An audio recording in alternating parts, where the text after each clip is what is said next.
We have a very special guest today with us, Mr. Praveen Sahai. He is one of the trustees and founders of India Discovery Center. It is a very new concept. It is a very ambitious project for the Indians living in the New England area, especially in Greater Boston. They want to build an institution which is going to archive and display the 5 different eras of Indian history. We are going to talk to Praveen about his team's dream about India Discovery Center, how he is going to accomplish that, what are their plans. Praveen, welcome to our studio. It is my pleasure to be here. And thank you very much for coming. So India Discovery Center is absolutely fantastic idea. And I think it is much needed concept and project in Boston as our community is growing here. So tell us when this concept came. I was told that it's about just a couple of months ago this India Discovery Center was formally incorporated as a business, a nonprofit group. Mm-hmm. So just tell us, who are the people behind this and how this concept and what is the concept? The concept is about 25 years old.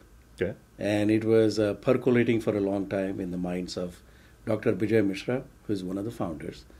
Who is at the Harvard University, right? Who is at the Harvard University. And is involved in multiple cultural and historical activities in our community. And then he described this idea to me about 2 years ago, which immediately rhymed with me because I had a very similar idea in my mind for some time. And so we started together, and then gradually a group of volunteers joined in. Even though we formed the organization only about 2-3 months ago, we have been meeting on a regular basis, the volunteers, for about 2 years.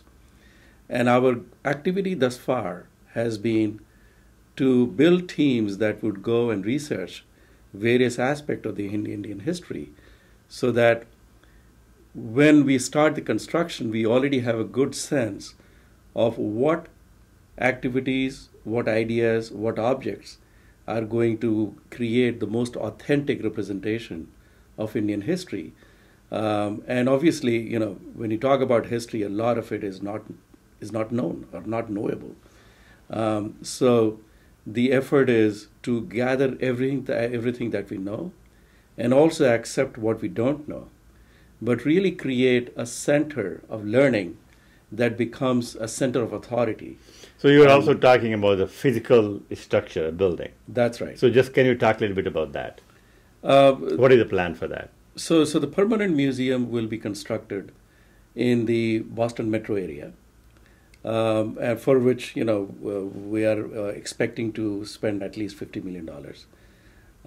And the museum will consist of artifacts and exhibitions, but also performance centers, research centers, library, and so on. The centerpiece of the exhibit would be 5 floors of exhibitions. Every floor will have 20 exhibition rooms. The ground floor will represent the modern era or the British era.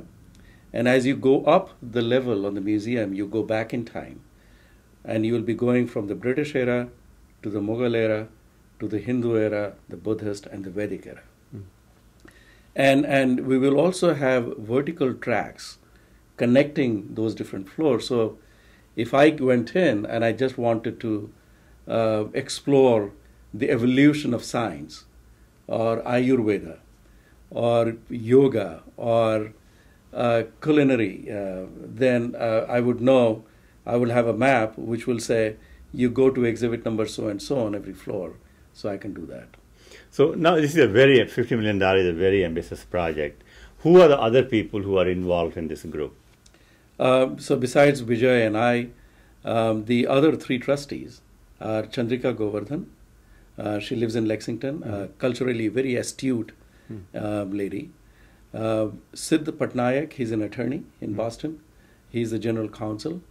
And we have Krishna Gazula, who also lives in Lexington and is actually intimately involved in an organization called Shishu Bharati. So that's another great institution. It is. Sure. It is. Okay. In addition to India New England. Thank you very much. Yes, we'd love to hear that. Yes. Now, other question for you is, what is the timeline?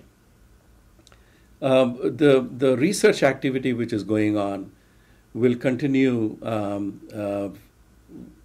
and most of the research we will get to a shape where we can start translating that into objects in about 12 months.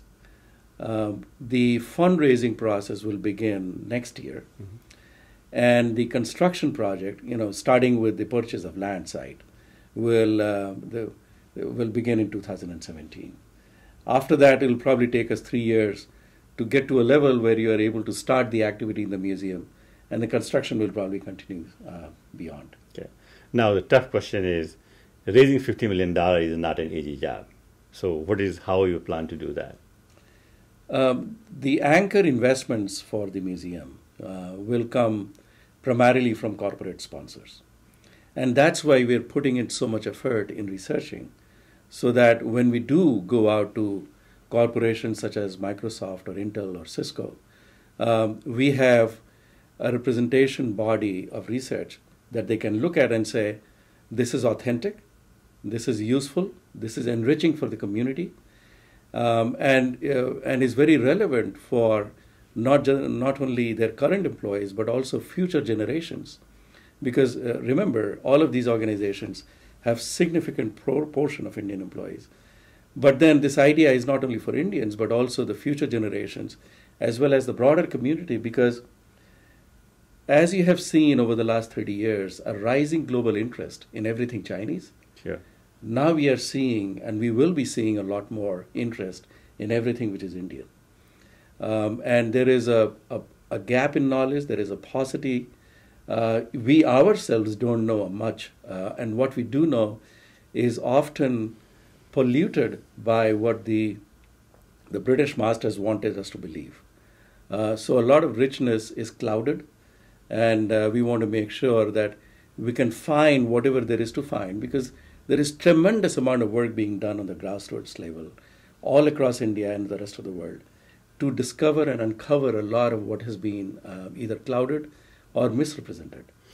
Is there such a project anywhere else?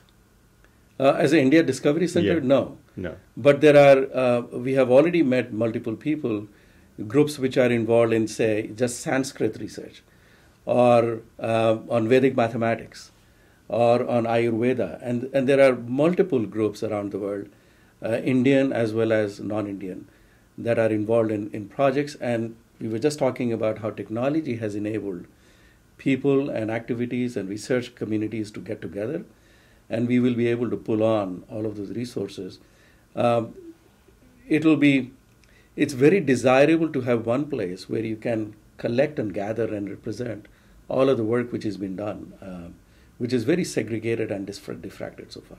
Praveen, thank you very much, and all the best for your project. Thank you so much. Great. Real pleasure.